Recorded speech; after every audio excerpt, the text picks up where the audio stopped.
작년 1월 세계적인 명성의 과학지 네이처에 혁신적인 논문이 발표됐다.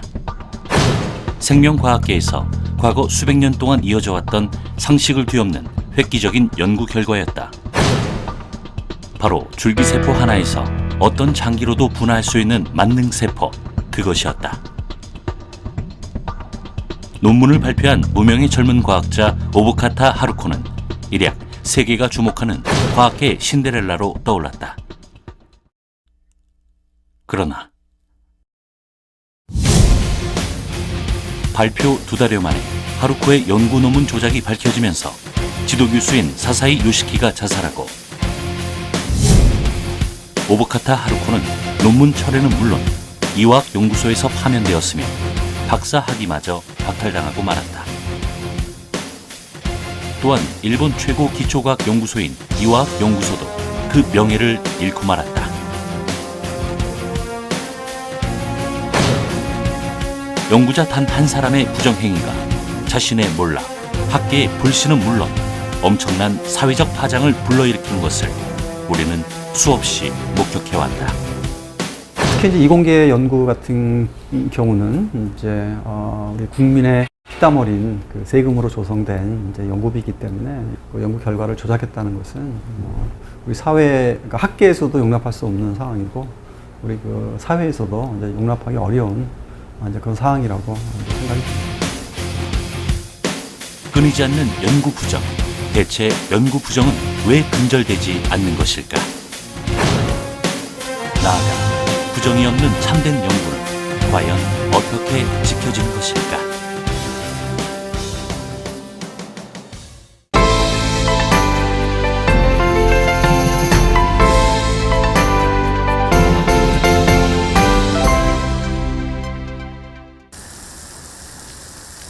이곳은 1966년에 세워진 우리나라 최초의 연구소 한국과학기술연구원이다. 그런데 이곳과는 도통 어울리지 않는 어린 학생들이 열띤 대화를 나누고 있었다. 이들은 무슨 일로 연구원을 찾은 것일까? 뇌과학 쪽에 관심이 많은 친구들이 이제 키스트라는 이 기관에서 뇌과학에 대해서 좀 더 알고 뇌과학자나 연구자로서의 꿈을 키우기 위한 캠프입니다. 근데 오늘은 이렇게 과발현된 셀에서 실질적으로 이 포타슘 커런트를 너네가 한 번씩 다 재볼 거야. 그래서 보면 이곳 과학 캠프에 참가한 학생들은 연구원들의 강의를 듣고 함께 토론하며 직접 실험도 할 수 있다. 이 수업은 연구 현장에서 실제로 이루어지는 최신 연구를 가감없이 학생들에게 가르치는 시간이다. 아직 고등학생인 아이들에겐 너무 어렵지 않을까? 포타슘 채널의 존재가 하는 게 에스트로사이트의 특성 중에서 이온을 받아들여가지고 좀 퍼뜨리는 역할을 하잖아요. 그래서 가지고 있는 건데 얘가 액션 포텐셜을 만드는 세포는 아니잖아요. 어떻게 근데 볼티지 클램핑을 하느냐? 네. 되게 좋은 질문인데 그래서 일단은 에소사이트 일반인에게는 낯선 전문 과학 용어를 알아듣는 정도를 넘어 이미 연구의 핵심적인 내용을 짚어내는 수준이었다. 되게 리키예요, 리키. 이번엔 직접 실험에 참여해보는 시간. 학생들은 첨단 장비를 사용하는 세포 실험을 함께한다. 우리가 실제로 세포를 보는 건 이렇게 현미경을 통해서 볼 거고, 그 다음에 이제 현미경을 통해서 셀을 본 다음에 글래스 파이프에 일렉트로드를 가까이 가가지고 셀 근처로 가까이 가서 셀 하나를 포커스하는 셀을 이제 잡아. 뇌의 신비를 밝히기 위한 세포 연구에 참여한 학생들. 그러냐면 그럼 이제 기가 실이 완성이 돼. 흥분된 표정을 감추지 못하는데 학생들은 과연 어떤 과학자를 꿈꾸고 있는 걸까? 할머니가 그 파킨슨병에 앓으시면서 이제 제가 신경계 질환에 많은 관심을 가지게 되었고 그렇게 신경과학에 관심을 가지게 되었습니다. 사람들이 알지 못하는 인지와 기억에 대한 많은 미지의 숙제들을 풀기 위해서 과학자가 내가 재미있는 것을 연구하면서 이것이 남한테 도움이 될 수 있다면 얼마나 좋을까 정도의 생각을 하면서 살아가요. 그래서 이게 저한테만 의미 있는 것이 아니라 남한테도 의미 있을 수 있으면 더 좋겠다라는 생각을 하면서 어떤 걸 연구하면 좋을까 하고 탐색하고 있습니다. 이처럼 연구는 연구자에게는 발견의 기쁨을, 인류에게는 발전과 진보를 가져다 준다. 그러나 연구자의 길은 쉽지만은 않다. 한 대학교의 연구실. 연료 전지용 전극을 개발하고 있는 연구자들의 손이 분주하다. 하루 종일 이곳에서 살다시피 하며 수많은 실험을 반복하는 이들. 몸의 피로보다 더 힘든 건 원하는 실험 결과가 나오지 않을 때다.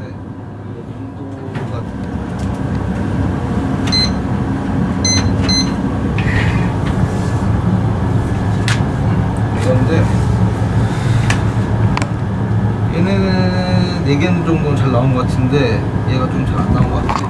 그래가지고 이거는 또 다시 반복 실험을 하면 될 것 같긴 하고, 그래서 이거는 잘 안 나왔는데 그래도 데이터 정리해가지고 연구 노트에 잘 붙여놨다가 나중에 참고하면 될 것 같아요. 잘 나온 실험 결과뿐만 아니라 실패한 실험 결과 역시 버리지 않고 꼼꼼히 챙겨둔다.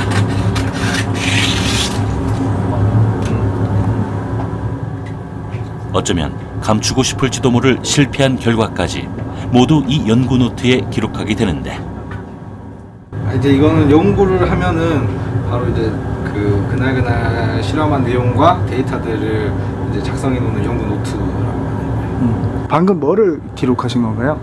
오늘 실험했던 데이터들을 이제 같이 이야기해보고 디스커션 해보고, 그거에 대해서 잘 된 것과 안 된 것들이 있는데 잘 된 것도 붙이지만 안 된 것도 다 같이 붙여서 다음에 실험 참고할 수 있도록 이제 다 기록을 해놓는 노트예요.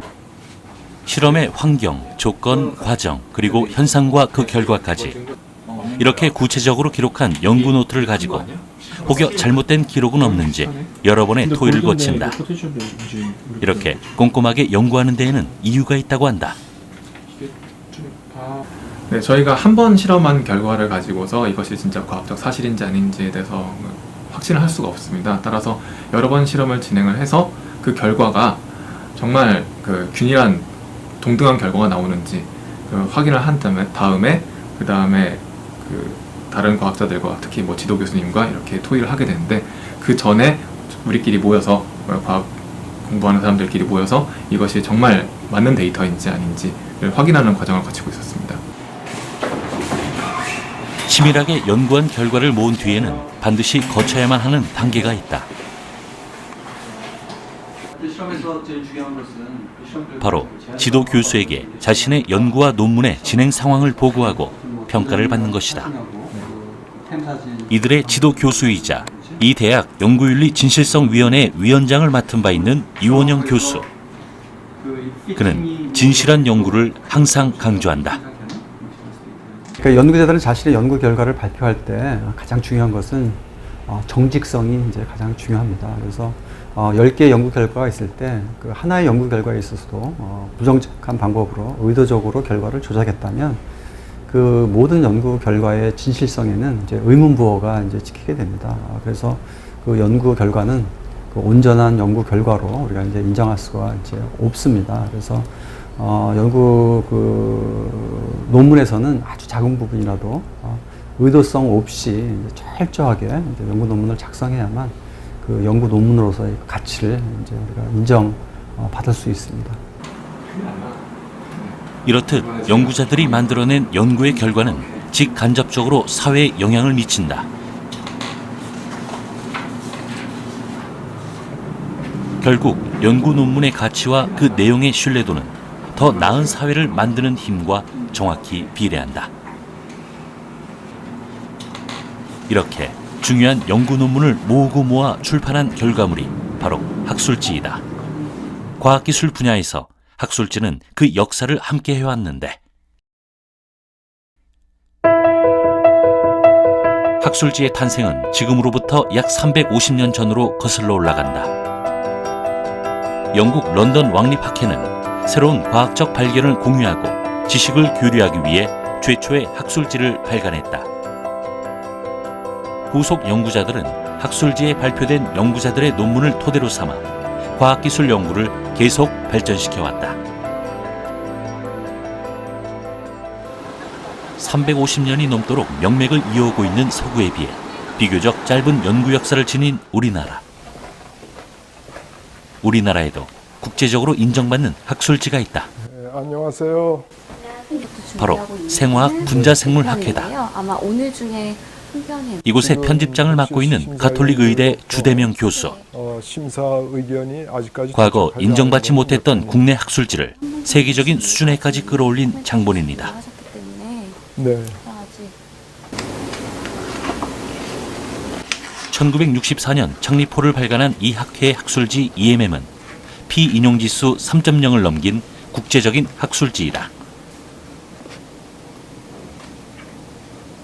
우리 EMM이 피인용지수 3.0을 넘은 것은 금년이 처음으로 저희가 SCI에 편입된 지 13년 만의 일입니다.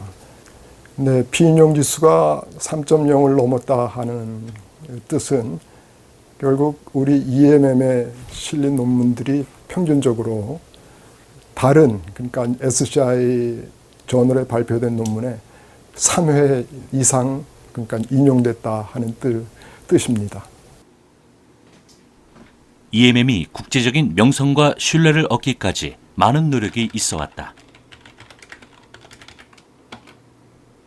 매월 약 17편의 논문이 EMM에 투고되는데 엄정한 심사를 통과한 논문은 오직 5편 정도밖에 되지 않는다. 논문 심사의 첫 번째 관문은 바로 표절 검색 시스템이다. 크로스책에서 그 수치가 30%가 넘어가게 되면 집중적으로 저희가 다시 한번 검토해 봅니다. 이 시스템은 다른 학술지에 발표된 논문들과 EMM에 투고된 논문의 유사도를 실시간으로 비교해서 보여주는데 유사도 수치가 높은 연구 논문일수록 EMM을 통해 발표될 가능성은 현격히 떨어진다. 뿐만 아니라 첫 번째 심사를 통과한 논문은 2번, 3번의 재심사를 거치게 되는데 해당 분야의 전문성을 가진 연구자의 심층 심사가 그 마지막이다. 하지만 이러한 신중한 심사에도 불구하고 수십 년간 쌓아온 학술지의 권위를 뒤흔들 뻔한 사건이 있었다. 네, 여기 있네요.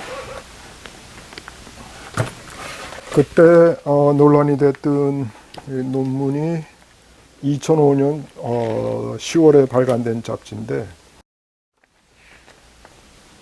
황우석 사태로 온 나라가 시끄러웠던 2005년 황 교수의 공동 연구자가 EMM에 논문을 게재한 것이다. 여기에 나와 있는 그림 A와 B가 실은 같은 그림입니다.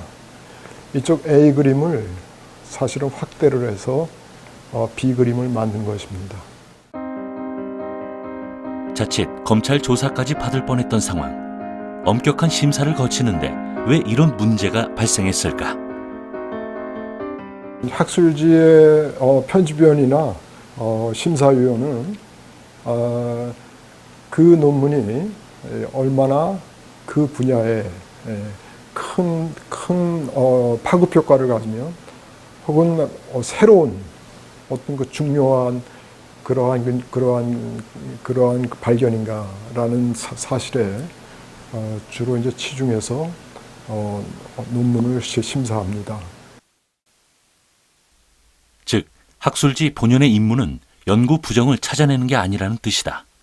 실제로 세계 3대 과학 잡지도 연구 부정 사건에 휘말리곤 하는데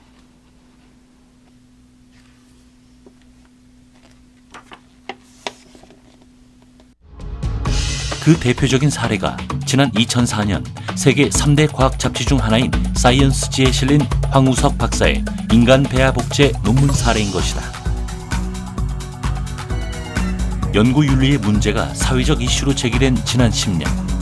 실제로 다양한 법적, 제도적 기반이 마련되었다. 그럼에도 불구하고 연구 부정 문제가 사라지지 않는 이유는 무엇일까? 구조적인 요인, 조직적인 요인, 문화적인 요인, 그리고 개인적인 요인입니다. 구조적인 요인이라고 하면 우리나라에 굉장히 많이 있는 학벌이라든지 어떤 연구비 배분 같은 거의 문제, 조직적인 요인이라고 하면 대학이나 연구기관 안에서 이제 성과에 대한 압박, 이런 부분의 요인들, 그리고 문화적인 요인이라고 하면 연구 부정 행위가 걸린다 하더라도 뭐 큰 처벌이 없거나 또 뭐 실험실 문화나 연구 문화에서 서로 봐주기나 이런 부분들. 그리고 마지막으로 개인적 요인이라고 하면 뭐 명예욕이나 금전욕 이런 것들이 해당이 될 수가 있습니다. 실제로 연구 부정 행위는 엄청난 사회적 비용을 초래한다. 네이처 온라인판의 조사에 따르면 미국에서 연구윤리 위반 사례 한 건을 조사할 경우 52만 5천 달러, 우리 돈 6억 3천만 원 이상의 사회적 비용이 발생한다. 이를 연간으로 따지면 무려 1억 1천만 달러, 우리 돈 약 1,320억 원에 달한다. 하지만 더 큰 폐해는 단지 비용적인 문제가 아니다. 유난히 무더웠던 올여름, 다들 시원한 산과 바다를 찾을 때 오로지 실험실에서 자신의 모든 시간과 열정을 쏟아내고 있는 젊은 과학자들이 이곳에도 존재한다. 저희가 지금 새로운 프로젝트를 시작을 하려고 하는데 저희가 단백질 구조에 대한 연구를 시작을 하려고 해요. 그래서 그 단백질에 대한 선행 연구자들이 단백질에 대해서 선행 연구자들이 어떻게 그 실험을 진행했는지 그거에 관해서 지금 논문을 보고 있습니다. 보통 영어로 된 논문 한 편을 읽는데 반나절에서 하루 이상이 소요된다. 세세한 데이터 하나까지도 철저히 이해해야 하기 때문이다. 저희가 그 프로젝트 할 때마다 조금씩 다르긴 한데 보통 지금 제가 한 프로젝트 하는데 이 정도 받거든요. 근데 이거 이상으로 또 볼 때도 있고요. 이거에 한 2배 정도 봤을 거예요. 지금 여기에도 논문들 있고요. 이것도 다 논문이고 여기 있는 것도 다 논문, 다 논문이에요. 그다음에 여기도 지금 보면은 논문들이 다 붙여 있는데 다들 빡빡해서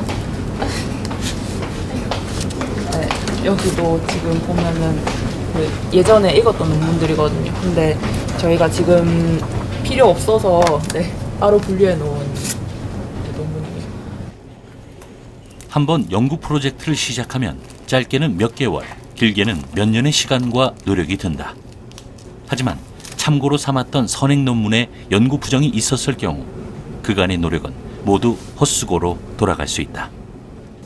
만약에 데이터가 이상하다, 뭐 데이터에 오류가 있다 이러면은 저희가 그 실험을 기반으로 해서 그 실험을 진행을 하기 때문에 그 데이터에 오류가 있으면은 저희 데이터도 오류가 있는 거기 때문에 그 저희가 실험을 한 시간이나 이 논문을 읽었던 시간이 굉장히 쓸모없는 그런 시간으로 전락을 해버리기 때문에 저희도 굉장히 좀 난처한. 실제로 세계 3대 과학 학술지 사이언스, 셀, 그리고 네이처에서도 연구 부정 행위로 인한 논문 철회가 발생하는데 그 횟수가 적지 않다. 미국 미생물학회에서 2011년에 발표한 자료를 보면 네이처에서는 1000편당 2.3편, 셀에선 2.8편, 그리고 사이언스에선 3.4편이나 되는 논문이 철회되었다. 이 거짓말이라는 거는요, 분명히 드러나게 돼 있는 거거든요. 이걸 왜 그러냐 하면은 이 자기가 하는 일이 세상에 중요한 거라면은 자기만 관심 있는 게 아니거든요. 분명히 여러 사람이 관심을 가지고 하는데 자기가 조금 먼저 발표를 했어도 다른 사람이 비슷한 거를 해가지고 이게 반복이 되네 안 되네 금방 나오는 거거든요. 그러면 금방 드러날 거를 가지고 그걸 속여가지고 뭘 연구비를 받은들 아니면은 뭐 명예를 더 얻은들 뭐 6개월 1년 뒤면은 저거 거짓말이다 금방 드러날 거를 그 사이에 그거 더 얻으려고 한다는 게 저는 사실은 상식적으로 이해가 안 돼요. 그래서 저는 개인적으로 일단은 정직한 게 최상이다. 이곳 조윤재 교수의 연구실에서 9년째 석박사 통합 과정을 밟고 있는 김진석 씨. 남보다 2년 넘게 졸업이 늦어졌다. 네, 이게 제가 지난 3년간 연구를 했던 그 연구 노트입니다. 3년간 밤낮 없이 매달려왔던 연구의 결과가 결국 나오지 않자 그는 해당 프로젝트를 접어야 했다. 같이 연구하던 동료들이 졸업을 할 때 그는 새로운 연구를 처음부터 다시 시작해야 했다. 지난 3년간의 노력이 모두 수포로 돌아갔고 학생으로서 자신의 진로도 고민해야 했지만 그는 연구자로서의 소신을 잃지 않았다. 어쨌든 과학은 순수한 거기 때문에요. 그리고 저희가 그런 과학의 체계나 이런 것들이 그렇게 허술하게끔 되어 있지는 않다고 생각을 해요. 그러니까 저희가 조작을 했었을 때는 어찌됐든 나중에라도 그거는 밝혀질 사안이었다라고 생각을 합니다. 그러니까 그러한 검증 체계가 과학에서는 그런 게 잘 갖추어져 있겠다는 생각이 들고요. 이 같은 신념은 지도 교수인 조윤재 교수의 철학과 가르침을 잊지 않고 그대로 따른 것이기도 하다. 잠깐만, 이거 잠깐만 준다. 과학자잖아요. 어차피 과학자가 뭐 돈 벌려고 하는 것도 아니고. 그러니까 과학자한테 있어서 이 명예라는 게 그런 차원에서는 굉장히 중요한 건데, 그러니까 정직하게 살았다. 그 다음에 굉장히 중요한 일을 해냈다. 뭐 이런 것들. 그게 사실은 저 사람 굉장히 유명한 사람이었다. 보다는 더 저는 중요한 의미라고 저는 생각을 합니다. 이것이 바로 연구 진실성이다. 세상에 대해 한 점 부끄러움 없는 당당한 연구. 비록 연구 결과가 늦어지고 더 많은 노력이 들더라도 돌아가지 않고 정도를 걷는 것.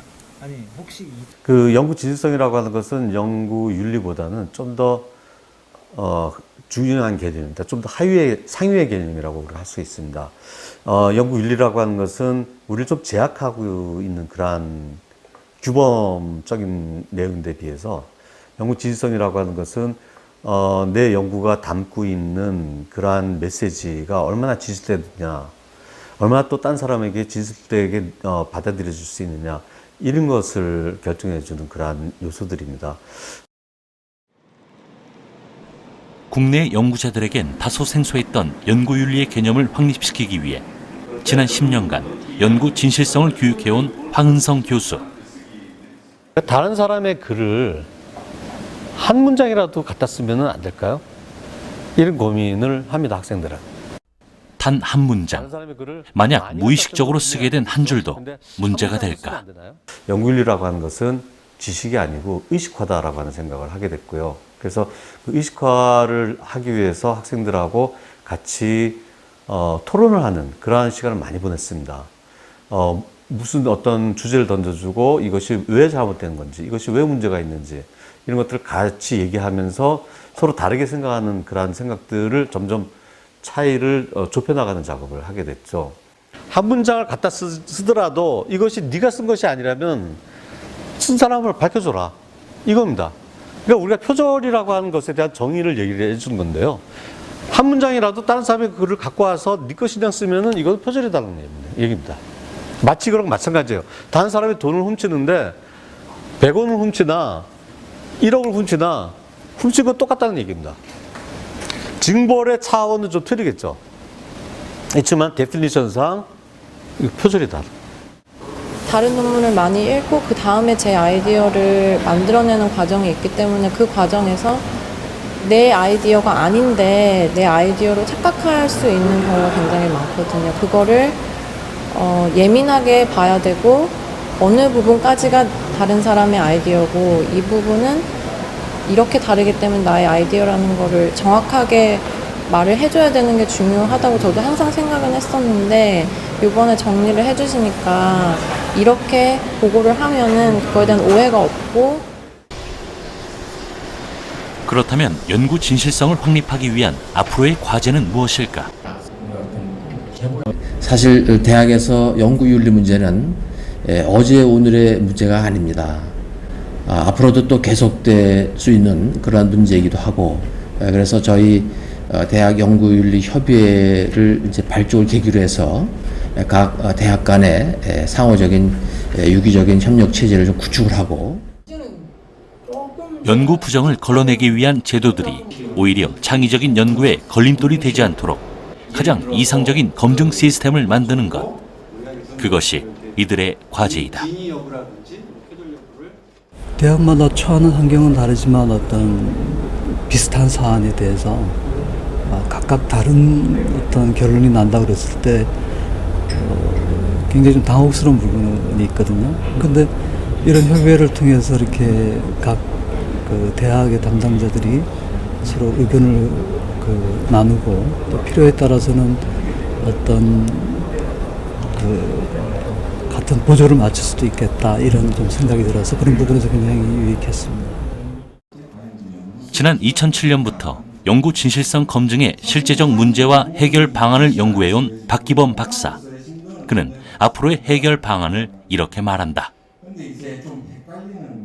물론 이제 학계는 또 이제 직접 그 당사자로서 어떤 연구에 그 어떤 책임 있는 윤리, 책임 있는 연구, 결과에 신뢰성 있는 연구를 위한 노력을 더 해야 나가고, 정부 측 입장에서는 계속해서 이제 직접 그 문제를 뭐 교육을 하거나 하는 것이 아니라 그 연구윤리의 저해 요인이라고 할 수 있는 그런 부분들에 대한 개선 노력, 이것들이 이제 함께 이루어져 간다면 저는 뭐 우리도 곧 연구윤리에 있어서도 이제 높은 수준으로 갈 수 있지 않을까 생각을 합니다.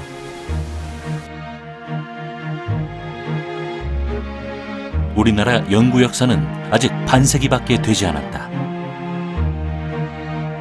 하지만 이 짧은 시간 동안 이룩한 과학적 발전과 연구 시스템, 그리고 최근에 뿌리내리기 시작한 연구윤리와 연구 진실성, 그 어느 나라도 하지 못했던 한국 과학계의 빠른 성장, 법적 제재나 금전적 보상으로 이룩된 것이 아니라 묵묵히 자신의 길을 걸어온 연구자들이 있어서 가능했을 것이다.